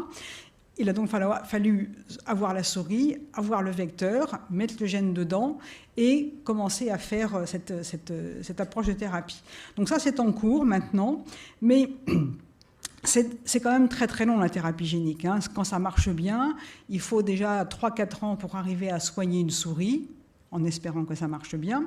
Et après, il faut des années et des années encore pour arriver à pouvoir passer chez l'homme. Et on s'est dit, enfin c'est pas qu'on s'est dit, c'est qu'en parallèle, on avait d'autres projets pour essayer de bien comprendre quelles étaient les conséquences de la mutation du gène de l'ataxie de Friedreich. Même si beaucoup de gens ont travaillé dessus depuis des années, on s'est attelé à une petite partie, une petite conséquence, parce qu'il y en a plein des conséquences de cette maladie. On s'est attelé à comprendre une partie du mécanisme de la maladie. Et on a eu de la chance, en comprenant bien un de ces détails, en fait, c'était pourquoi les patients accumulent du fer dans le cerveau, qui peut-être fait partie des causes de la neurodégénérescence qu'on observe dans l'ataxie de Friedreich. Donc, en essayant de comprendre comment le fer s'accumulait, on a trouvé une molécule thérapeutique. Par chance, cette molécule, c'est une molécule qui est utilisée depuis très très longtemps comme antimalarien. Et donc, on va pouvoir faire un essai clinique avec cette molécule, tout ça en continuant en faisant la thérapie génique. Et l'avantage, c'est que d'une part, on comprend mieux les causes de la maladie, et 2, en attendant la thérapie génique, qui paraît être la thérapie la plus efficace, on peut développer une thérapie pharmacologique qui va sûrement améliorer les patients et peut-être leur faire attendre que la thérapie génique arrive. Donc c'est pas parce qu'on connaît un gène d'une maladie qu'on va pouvoir tout de suite aller à la thérapie génique, il faut bien comprendre comment ça marche, et c'est jamais exclusif d'autres thérapies qui peuvent qui peuvent servir de thérapie avant que la thérapie génique prenne le relais. Et le deuxième exemple que je voudrais vous présenter, c'est celui d'une maladie métabolique, comme je vous disais, la leucinose, où là, on a un gène qui est muté, qui va empêcher un composé A de devenir un composé B, et la maladie, elle est due à l'accumulation du composé A qui est toxique. Et on n'a pas... Dans ces cas-là, on n'a pas dans ce type de maladie de médicaments qui permettent de guérir la maladie. On peut transplanter le foie parce que c'est le gène, l'enzyme qui est codé par le gène muté, il agit dans le foie et c'est là qu'il va faire son action de transformer A en B. Mais ce n'est pas si simple que ça. Et en fait, la meilleure thérapie, c'est la thérapie génique dans ce cas-là. Et donc, il y a plusieurs chercheurs de mon groupe qui se sont attelés à ce travail. Et là, ils ont été extrêmement efficaces. Ils ont eu des résultats assez rapidement. Assez rapidement, c'est quand même quelques années. Ils ont pu créer une souris qui est le modèle de la maladie, qui mime parfaitement bien à la maladie chez l'homme. Ils ont créé le vecteur viral dans lequel ils ont mis le gène normal. Ils ont injecté leur souris et ils ont très rapidement vu des résultats extrêmement intéressants. Donc là, je crois que c'est l'exemple typique de ce qui marche bien, puisqu'en 3 ans, ces personnes ont réussi à avoir une thérapie génique de cette maladie, la leucinose. Mais maintenant, il va falloir encore plusieurs années pour arriver à passer à l'application chez l'homme, avec l'utilisation peut-être de modèles animaux plus gros pour tester plein de choses. Si le gène qu'on injecte, enfin, s'il n'y a pas de problème de toxicité, quelles sont les doses qu'il faut utiliser, tout ça qui va prendre encore des années et des années et des années et qui va coûter aussi extrêmement cher. Et là, on arrive devant une étape qui est très difficile à réaliser pour les laboratoires académiques parce que c'est une autre structure qu'il faudrait avoir, c'est une autre façon de travailler avec des normes de sécurité absolument énormes et il va éventuellement falloir passer à des collaborations ou de la sous-traitance avec d'autres équipes, peut-être du privé. Mais tout ceci pour vous dire que ça devient très très long, très très lourd et qu'on est encore assez loin d'avoir des thérapies géniques applicables chez l'homme dans ces 2 exemples. Voilà, j'espère que j'ai été claire. Merci.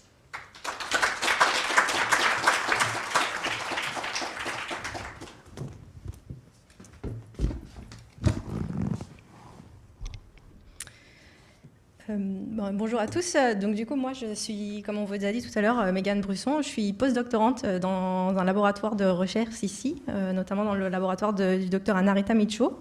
Et moi, je vais vous présenter les différents axes de recherche qu'on développe au sein du laboratoire. Et nous travaillons au sein de ce laboratoire sur la drépanocytose et la bêta-hémoglobinopathie dont vous avez entendu parler précédemment. Et plus particulièrement, on développe des approches de thérapie génique innovantes pour ces deux pathologies. Donc, un des premiers axes de recherche au laboratoire consiste à améliorer les vecteurs lentiviraux dont vous avez entendu parler tout à l'heure. Donc, si on résume rapidement... Attendez, je regarde si ça marche. Ah si.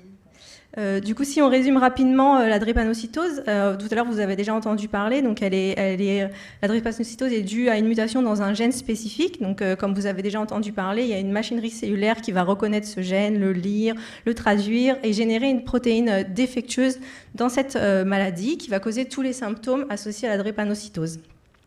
Et comme on vous a montré tout à l'heure, les approches de thérapie génique utilisant des vecteurs lentiviraux consistent à ajouter un gène sain pour effacer ou en tout cas effacer un peu cette protéine défectueuse et apporter un gène sain. Et on vous a montré que ces vecteurs sont très efficaces, mais malheureusement ils ne sont pas efficaces pour tous les patients ou pour tous les symptômes comme on vous a précédemment décrit. Et du coup on essaye au laboratoire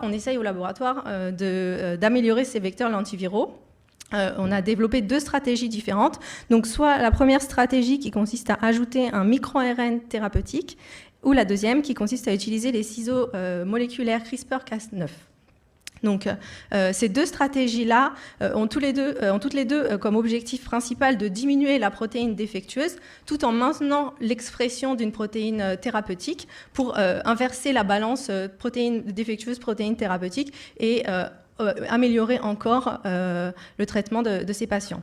Donc, si on revient rapidement, la stratégie par micro-ARN thérapeutique, donc comme vous voyez ici, en fait, on a schématisé sur ce dessin toute la machinerie cellulaire qui va produire la protéine défectueuse chez ces patients par deux engrenages. Ce micro-ARN va être spécifique de cet engrenage-là. Et donc, on l'a designé au laboratoire pour qu'il soit vraiment spécifique uniquement de cette cascade-là. Il ne va pas cibler d'autres gènes, mais vraiment être spécifique de cette cascade-là. Et donc, on va avoir chez ces patients, dans ces cellules-là, une diminution de la protéine défectueuse et une expression de la protéine thérapeutique. Et donc, on espère inverser cette balance. De la même manière, on a aussi développé une approche thérapeutique en utilisant les ciseaux moléculaires CRISPR-Cas9. Et ceux-là aussi ont été designés très spécifiquement pour reconnaître spécifiquement le gène de la drépanocytose. Donc, vous avez déjà entendu parler tout à l'heure, cette technologie permet de reconnaître un site spécifique dans l'ADN, le cliver et ensuite inactiver le gène. Donc cette technologie a été développée au laboratoire pour reconnaître spécifiquement le gène responsable de la maladie et ensuite le cliver, l'inactiver et diminuer la quantité de protéines défectueuses dans ces cellules. Donc, ces deux approches thérapeutiques consistent à diminuer l'expression, la quantité de protéines défectueuses pour augmenter la quantité de protéines thérapeutiques dans les cellules et avoir un effet thérapeutique bénéfique plus important.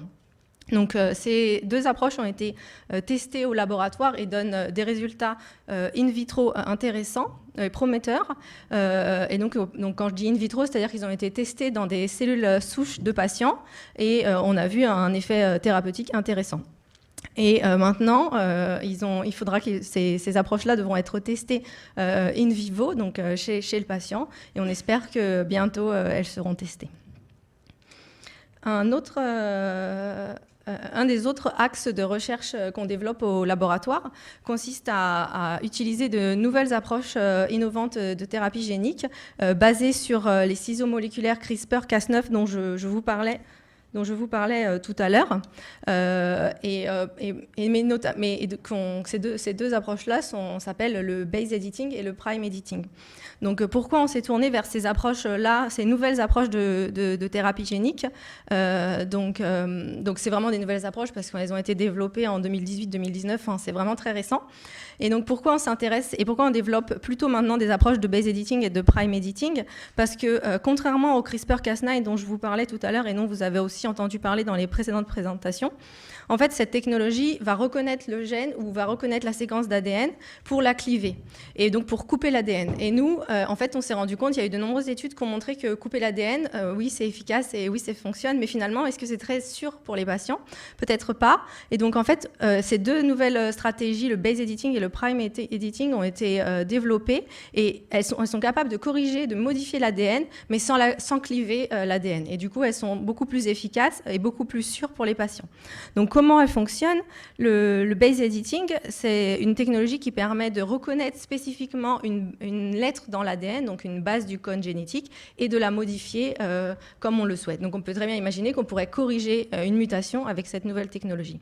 Le prime editing est encore plus intéressant et plus large. Son spectre d'action est peut-être encore plus large, puisque là encore, il va reconnaître une région spécifique dans l'ADN.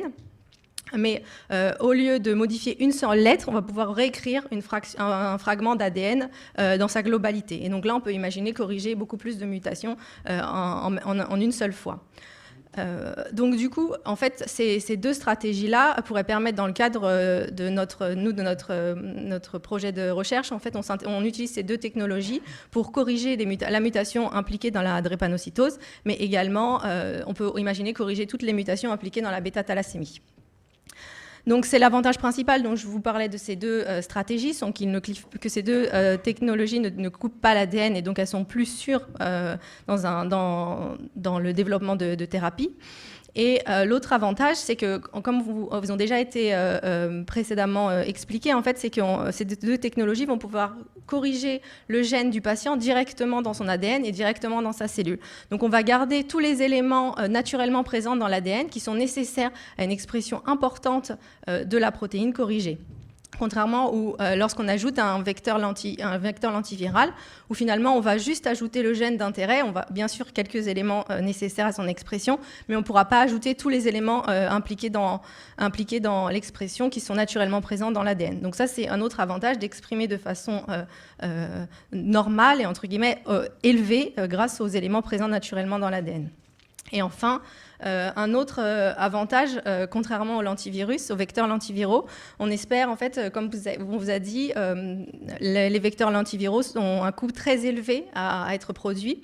Et ces deux approches, le base editing et le prime editing, ne nécessitent pas l'utilisation de vecteurs lentiviraux, mais sont apportés à la cellule sous forme de protéines ou d'ARN. Et donc on espère on pense que le coût sera moins élevé, et on espère qu'ils seront plus efficaces, et on espère également qu'ils seront plus accessibles à plus de patients et peut-être plus rapidement. Voilà, je vous remercie.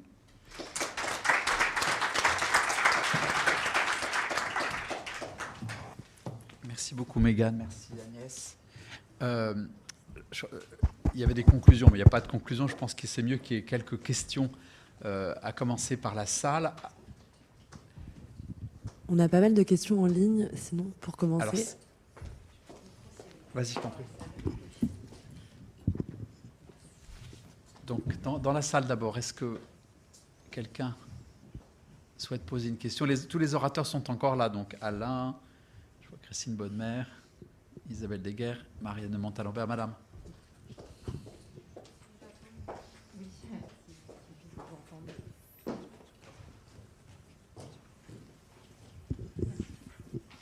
Bonsoir, merci beaucoup pour l'ensemble des discussions, c'est très intéressant. J'ai une question, on a beaucoup mentionné le prix des thérapies géniques et les problèmes que ça pose concernant l'accessibilité de ces traitements.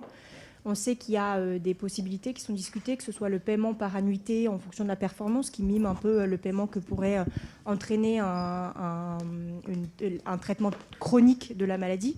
On a aussi toutes les négociations qui sont liées prix-volume et éventuellement un rôle que pourrait jouer l'Europe et l'Union européenne dans ces négociations-là. Aujourd'hui, quel est le système qui vous paraît intéressant? Quelles sont les solutions vers lesquelles on s'engage et quelles sont les possibilités? Alors, comme on l'a déjà dit à plusieurs d'entre nous, c'est évidemment un point majeur. Le paiement étagé améliore un peu les choses, mais in fine, le prix est le même. Ça, c'est le premier point. Deuxième point, vous évoquiez une autre possibilité. Pardon, je l'ai oublié. C'était le prix volume. Mais le prix volume n'est pas suivi parce que si on regarde les prix des différentes thérapies géniques aujourd'hui sur le marché, parmi les plus chers, il y a la thalassémie, qui est beaucoup plus fréquente ou beaucoup moins rare que par exemple le déficit en adénosine des aminases, et ça coûte 3 fois plus cher. Donc pour l'instant, les industriels ne jouent pas le jeu, entre guillemets, du prix volume. Et l'écart T-cells dans le cancer, où l'utilisation est beaucoup plus élevée, c'est quand même 400 000 € par patient. La problématique, c'est qu'en gros, la justification du prix, c'est le fait que c'est le one-shot, et en un coup, on va guérir un malade, et donc peut-être faire des économies considérables sur la prise en charge du malade au long cours. Et donc, ça justifie des prix très élevés. Je pense qu'on peut argumenter fortement contre cette vision des choses, parce que de toute façon, elle est catastrophique, parce que si on suit ce schéma, ça a été très bien dit par Marianne pour les thalassémies, et on peut faire des calculs dans tous les sens. Un autre exemple de calcul, si un institut d'économie américain a montré que si 1% des patients atteints de maladies génétiques, 1%, avaient une thérapie génique à $1 million, ça double le budget du médicament des États-Unis, de la France. Donc c'est impossible. Cette stratégie ne peut pas être suivie. En plus, elle est discutable, parce qu'on n'a pas la preuve aujourd'hui que ces thérapies guérissent complètement les malades, et pour toujours, et de loin. On en a vu quelques exemples. Donc, mais c'est juste, on ne peut pas suivre cette stratégie.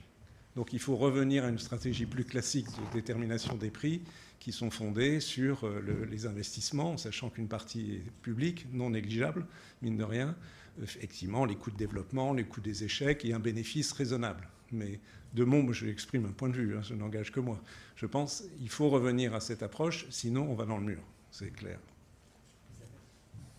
Oui, juste pour revenir à l'idée que la thérapie génique ne guérit pas obligatoirement complètement, et l'amyotrophie spinale est un malheureusement très beau modèle, c'est-à-dire que ces enfants restent quand même dépendants, et on va rester avec des enfants qui vont avoir besoin, pour beaucoup d'entre eux, d'un fauteuil roulant, d'un corset, d'une intervention orthopédique, donc de soins continués. Donc quand on se fie uniquement à un modèle médico-économique, qui a été le challenge, bien sûr, des labos pharmaceutiques, qui essayaient de nous faire croire qu'on allait économiser beaucoup d'argent en faisant cette thérapie génique, c'est faux, parce que si on veut être vraiment très cynique, ce qui coûte le moins cher, c'est que cet enfant meurt. Donc je vais peut-être choquer en disant ça, mais ça montre la limite de ce raisonnement médico-économique quand on le pousse à l'extrême.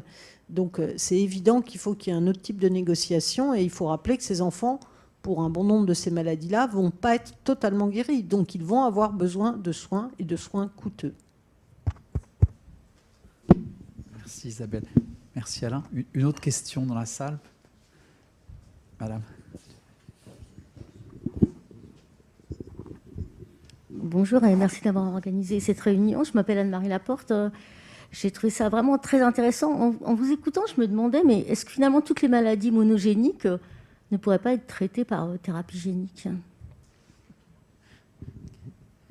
sais pas à qui je pose la question. Je pense que... Qui se risque? Tiens, vas-y, retourne. Plusieurs d'entre nous pourraient donner des éléments de réponse. À court terme, certainement pas. Il y a une des problématiques auxquelles j'ai fait allusion, mais sur lesquelles on n'a pas développé, qui est par exemple la problématique de la réponse immunitaire contre les cellules modifiées. Par exemple, dans le domaine de la mucoviscidose, où il y a eu il y a 10-15 ans des tentatives de thérapie génique, c'était un échec à la fois parce qu'on n'arrive pas bien à cibler les cellules souches et en raison de la réponse immunitaire. Et je pense que si je reste sur l'exemple de la mucoviscidose, mais on pourrait en prendre d'autres, et pour d'autres raisons, je pense qu'on n'est pas prêt d'avoir une thérapie génique. Il y a des approches médicamenteuses intéressantes, mais c'est un autre sujet. Donc théoriquement, enfin, on pourrait conceptuellement imaginer une thérapie génique pour toutes les maladies monogéniques, mais avec des obstacles plus ou moins importants en fonction des maladies. Je viens de citer le ciblage, la réponse immunitaire, la connaissance, la physiopathologie de la maladie. Je crois que c'est Agnès qui a insisté là-dessus tout à l'heure. Il faut connaître très très bien le mécanisme d'une maladie pour pouvoir essayer de la traiter, notamment par thérapie génique.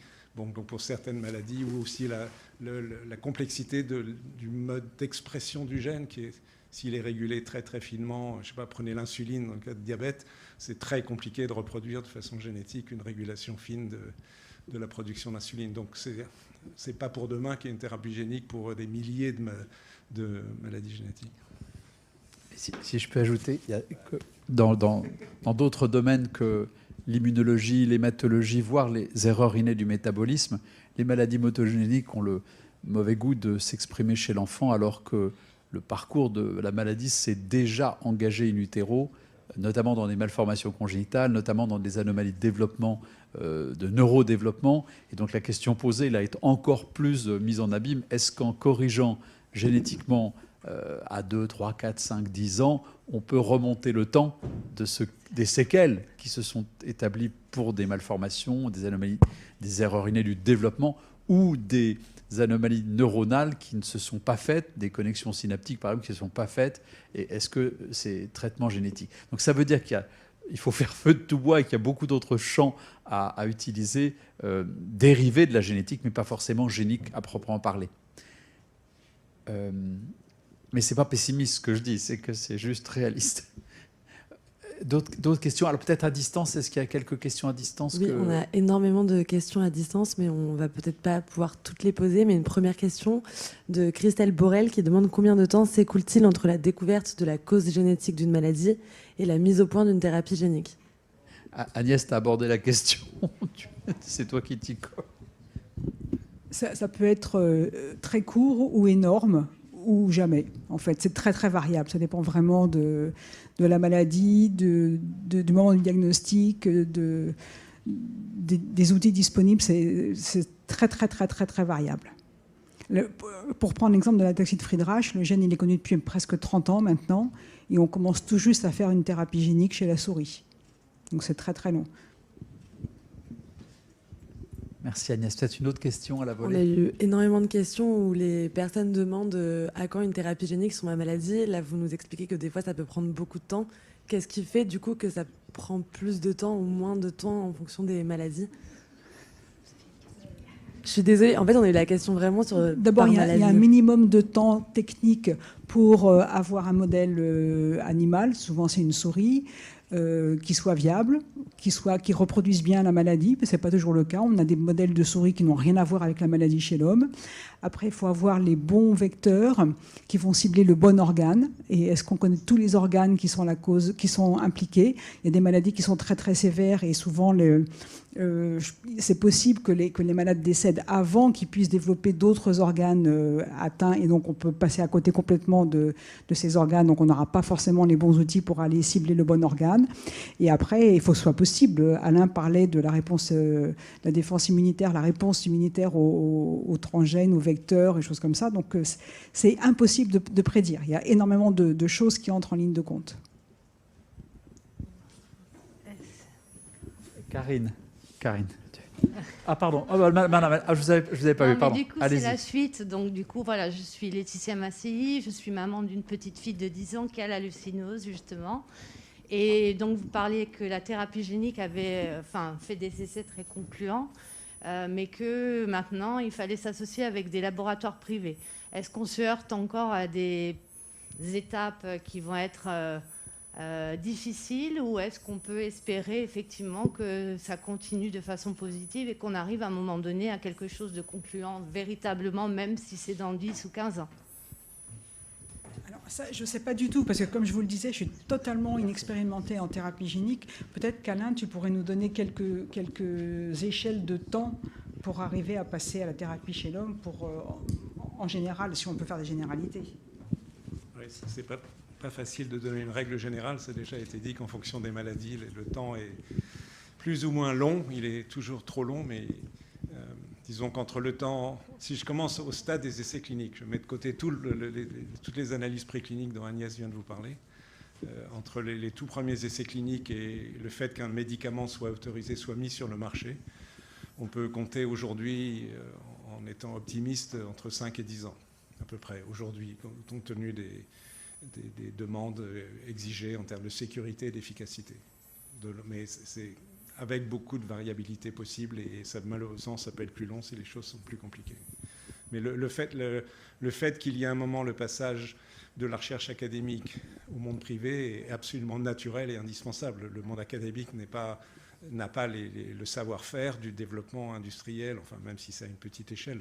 Il y a vraiment plusieurs temps, avec les difficultés que j'ai évoquées tout à l'heure. Mais il y a des situations intermédiaires qui sont la création d'entités de production de vecteurs pour les essais cliniques qui peuvent être de nature soit liés à des fondations ou à des associations caritatives, ou donc des systèmes qui ne sont pas à but lucratif, mais qui aident au développement dans une certaine mesure de ces thérapeutiques. Mais in fine, il faut passer au privé. C'est absolument indispensable. Mais il faut aussi que le privé joue le jeu d'ensuite de vendre des médicaments qui soient accessibles. Toute la chaîne est nécessaire. Moi, j'ai une question pour l'équipe, les équipes de l'Institut. Comment est-ce qu'on peut vous aider à aller plus vite? Je crois que je connais un peu la réponse, mais j'ai très envie de l'entendre.